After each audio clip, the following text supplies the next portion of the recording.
my dear fellows. I hope all of you are fine and well.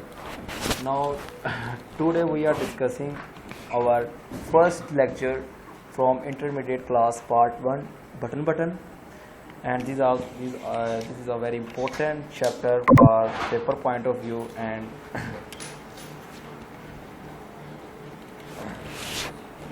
so in this chapter we are having three characters: Mr. Arthur, his wife Norma, and a company agent named Mrs. Stewart.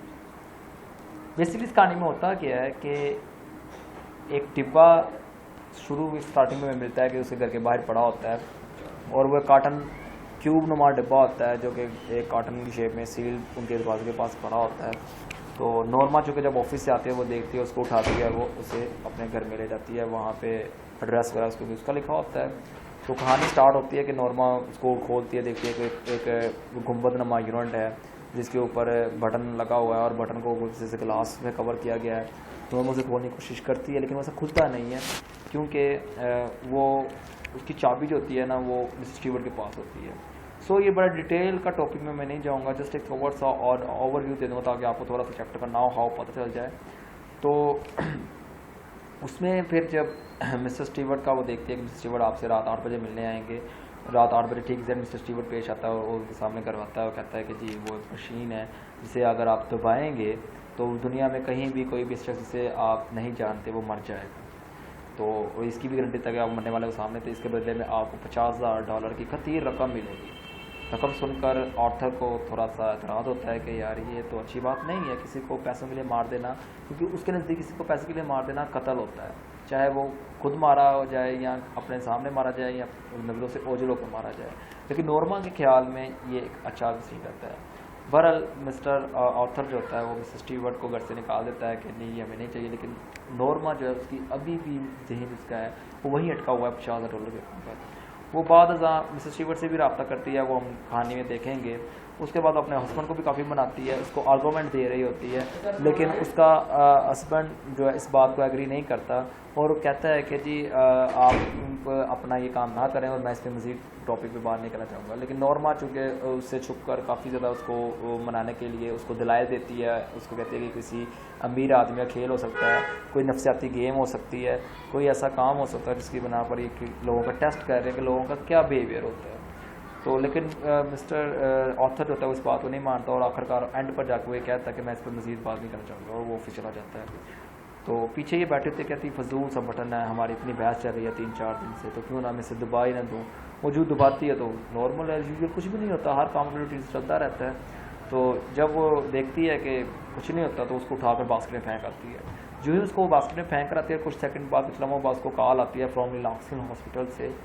लिनॉक्सविल hospital से phone के ज़रिए inform किया जाता है कि आपके husband को किसी ने दुखों पे वाले हजूम में धक्का दे दिया और वो ट्रेन के आगे आ गया जिससे उसकी डेथ हो गई। तो उसको फ़ौरन उसकी इंश्योरेंस पॉलिसी याद आती है जो कि 25,000 थी, जो कि उसके मरने के फ़ौरन बाद इंडेमनिटी डबल हो जाती है, क्योंकि आपको पता है इंश्योरेंस पॉलिसी जो करवाते हैं उनकी डेथ के बाद उनकी जो पेमेंट होती है वो डबल हो जाती है। तो 25,000 से जमा करवाया था तो 50,000 हो गया, जो कि स्टीवर्ट ने ऑफ़र की थी। तो इसके ज़रिए वो फिर रोने लग पड़ते कि ये क्या हुआ, मैंने अपने हस्बैंड को मार दिया। इसी असना में मिस्टर स्टीवर्ट का फ़ोन आ जाता है। वो कहता है कि जी हेलो मिस लेवाइस। तो कहती है तुमने तो कहा था मैं उस मरने वाले को नहीं जानती होंगी। तो वो बड़ी अच्छी बात कहता है कि माय डियर लेडी, क्या वाकई ही आप अपने हस्बैंड को जानती थी। ये बड़े हिडन मीनिंग्स है इस कहानी में, inshallah we will discuss in our lecture. So without wasting any time, I am going to start our lecture from first line. The package was lying by the front door. डिब्बा सामने वाले दरवाजे के पास पड़ा था। A cube shaped carton sealed with tape. एक मकाब नमा डिब्बा जो कि टेप से सील हुआ था। Their name and address printed by hand. उस पर नाम और पता हाथ से लिखा गया था, जो कि इस तरह से लिखा था: Mr and Mrs Arthur Lewis 217 E 37 street New York 10016। Mrs और Mrs Lewis Arthur Lewis 217 E 37 की गली New York. Norma picked it up, Norma से उठाया, अनलॉक द डोर, दरवाज़ा खोला, and went into the apartment, और अपने घर में चली गई, कमरे में चली गई। It was just getting dark, अभी शाम हो रही थी। एक और बात यहाँ पे मैं आपको बयान करना चाहूँगा, ट्रांसलेशन का मतलब ये कतई नहीं होता कि उसको वर्ड टू वर्ड ट्रांसलेट कर लिया जाए। That's why we can not gain more than 6 or 7 marks. Basically हम समझते ये हैं कि ये तो बड़ा आसान काम है, ट्रांसलेशन करनी है, 15 में से 15 आ जाएंगे, लेकिन हमारे नंबर आते हैं 10.5, 12, 3, 4, 5, 6, इससे ज़्यादा नंबर नहीं हमारे आते।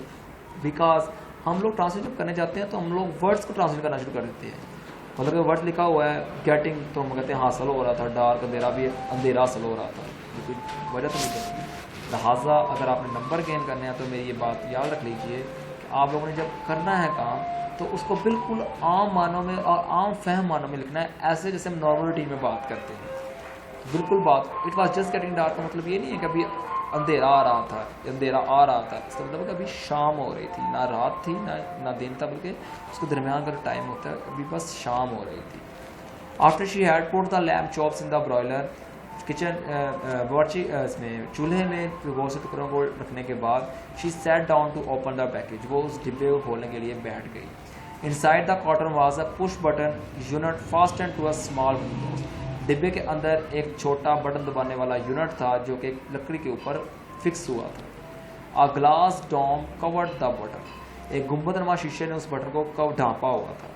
Norma try to lift it off but it was lock in place, Norma से वो खारने की कोशिश की लेकिन वो अपनी जगह पर कुफल रहा, फिक्स रहा। She turn the unit over and saw a folded piece of paper scotch tape to the bottom of the box, उसने उस यूनिट को उल्टाया और उस यूनिट के नीचे उसे फोल्डेड हुआ सफ़ा मिला, सफ़े का टुकड़ा मिला जो कि उस बॉटम के पैंदे पर था। शी पुल्ड इट ऑफ, उसने उसे उखाड़ दिया। Mrs Stewart will call on you at 8 PM, और वहाँ पे ये नोट तहरीर था, मिसेस स्टीवर्ट रात 8 बजे आपसे मिलने आएंगे। Here is an other important point which is very important for you, कि आपने जब ट्रांसलेशन करनी है तो यहाँ पे देखना Mrs Stewart will call on you. Call का मतलब ये नहीं कि रात 8 बजे आपको कॉल करेंगे, वो हमेशा जो कॉल का मतलब होता है वो रैंग अप होता है। विल अगर यहाँ पे लिखा होता Mrs Stewart will rang up you at 8 PM, तो इसका मतलब मिस्टर स्टीवर्ट आपको रात 8 बजे आपको कॉल करेंगे। But here the word is mention call on you, तो मतलब आपको से रात 8 बजे मिलने आएंगे।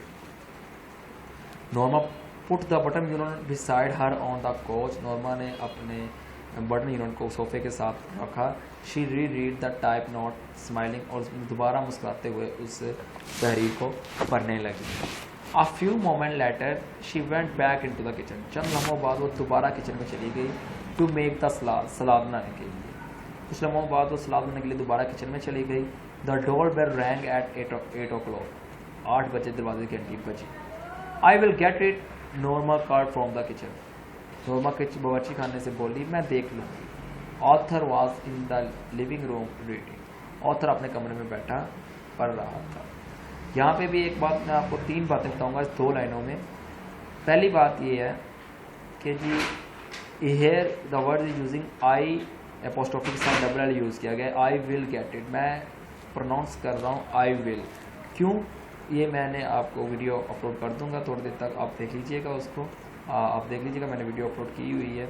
उसमें मैंने ग्रामर में बताया हुआ है कि where we are using will और shall, basically we use shall with I और we, but in some of cases we use will with I और cases, and what is the circumstances it is describe in that video. तो Norma called from the kitchen, अब यहाँ पे एक और बात है, I will get it, Norma called from the kitchen. 2 बातें याद रखें जब ट्रांसलेट करनी है आपने, एक मुद्दा होता है जो बात बयान करनी होती है, और एक मुद्दई होता है जो बात बयान कर रहा होता है। तो नॉर्मा ने किचन से पुकारा, पहले आप ये लिखेंगे फिर लिखेंगे उसकी बात, उसने कही आई विल गेट इट, मैं देख लूँगी। Author was in the living room reading, Arthur अपने रिहायशी कमरे में बैठा था, ये गलत प्रोनाउंसिएशन होगी। Author was in the living room reading, Arthur अपने कमरे में बस बैठा था। लिविंग रूम का मतलब होता है सिर्फ उसका कमरा। Each and every room is for living, कोई हर कमरे में आप रह सकते हो, लेकिन ये हमने खुद की इसकी की हुई है, इसकी डिवीजन की, ये लिविंग रूम है, ये ड्राइंग रूम है, ये टी रूम है, ये टीवी लॉन्च है, एक्सेट्रा। तो यहाँ पे जरूरत नहीं है रिहायशी कमरे लिखने की, यहाँ पे बस लिखना है ऑथर अपने कमरे में बैठा पढ़ रहा था। There was a small man in the hallway, hall रसेल को जाने वाले रास्ते में एक स्पष्ट कदम वाला आदमी खड़ा था। He remove his hat as Norma open the door. जो ही उसने दरवाज़ा खोला नॉर्मा ने तो उसने अपना हैट उतार दिया। मिसिज लेवाइज इन क्वाइट पोलाइटली, उसने बड़े शास्त्री से पूछा कि आप मिसिज लेवाइज हैं? यस, जी हाँ बोलिए। आई एम मिसेस स्टीवर्ट, मैं Mrs Stewart. Oh yes, Norma repressed a smile. Oh अच्छा, नॉर्मा ने मुस्कुराहट पर काबू पाते हुए कहा, क्योंकि वो सुबह से वो उसका इंतजार कर रही, सुबह से सॉरी नहीं, शाम से जब उसको पैकेट रिसीव हो गया था 5 बजे 6 बजे के करीब, तब से लेकर 8 बजे तक वो उसी का इंतजार कर रही थी। तो जब किसी बंदे को पता चला जिसका इंतजार कर रहे हो वो आपके सामने आ रहे तो बंदा बड़ा खुश होता है, लेकिन ये खुश नहीं होना चाहती थी। तो ये रिप्रेस्ड करते हुए मुस्कुराहट पर काबू पाते हुए उसने कहा, ओह अच्छा, she was sure now it was a sales speech. उसको यकीन था कि कोई चीज़ों बेचने वाला बंदा है। मैं come in asked Mrs Stewart, Mrs Stewart ने पूछा क्या मैं अंदर आ सकता हूँ? I am rather busy, Norma said. Norma ने कहा कि मैं थोड़ा मसरूफ, जिस तरह मैं ट्रांसलेशन यहाँ पे कर रहा हूँ नॉर्मा सेड, तो मैंने पहले यही कह रहा हूँ नॉर्मा ने कहा, बाद में उसकी बात को बयान कर रहा हूँ कि मैं थोड़ा बिजी हूँ। इसी तरह से आपने लिखते वक्त भी आपने ऐसे ही करना है, जो बात करने वाला है उसका नाम पहले लिखना है और उसमें जो बात बयान की है उसको बाद में लिखना है। Don't you want to know what it is, क्या आप ये जानना नहीं चाहेंगे वो क्या है? नॉर्मा टर्न बैक, नॉर्मा पीछे मुड़ी। Mrs Stewart tone had been offensive, Mrs Stewart का उसे यही लहजा बड़ा नाखुशगवार गुजरा। ऑफेंसिव, नाखुशगवार। No I don't think so, she replied, उसने जवाब दिया, नहीं मैं नहीं जानना चाहती कि वो क्या है। It could prove very valuable, he told her, ये बड़ा कीमती साबित हो सकता है। मॉनिटरली, शी चैलेंज, पैसों के लिहाज से तो नहीं ना हो सकता, नॉर्मा ने दावा कर दिया। शी चैलेंज का मतलब है नॉर्मा ने दावा किया कि ठीक है इंपॉर्टेंट होगा लेकिन पैसों के लिहाज से तो नहीं इंपॉर्टेंट होगा। Norma, Mrs Stewart nodded मॉनिटरली, Mrs Stewart ने सर हिला दिया, जी हाँ पैसों के लिहाज से भी कीमती होगा, उन्होंने कहा। नॉर्मा फ्रॉन, नॉर्मा ने तेज भी चढ़ाई, माथे में जो शिकन डाले जाते हैं उसको फ्रॉन कहते हैं। She did not like his attitude, उससे उसका ये रवैया पसंद ना आया। What are you trying to sell, तुम क्या पीने की कोशिश कर रहे हो? शी आस्क्ड, उसने पूछा। I am not selling anything, he answered, उसने जवाब दिया स्टीवर्ट ने, मैं कोई भी चीज़ नहीं बेचने जा रहा। Arthur came out of his living room, something wrong. Arthur अपने कमरे से बाहर आता है और कहता है, इज एवरीथिंग ओके, क्या कोई गड़बड़ है, कोई मसला है, सब ठीक तो चल रहा है ना? Why are you standing here and keeping questions by again and again? Mister Stewart introduce himself, mister Stewart, oh hello, I am Mr. Stewart from etc. company. Oh, the author pointed towards the living room and smiled. Author ने उसको कमरे की तरफ आने की दावत देते हुए इशारा करते हुए मुस्कुराते हुए कहा, जो अंदर आइए ना, बाहर कर रहे हैं। फिर जब वो चलने लगे यहाँ से तो बाहर मेन गेट से लेकर अंदर आने तक के लिए दुरान एक सवाल पूछता है ऑथर उससे, वो क्या है? What is that gadget anyway?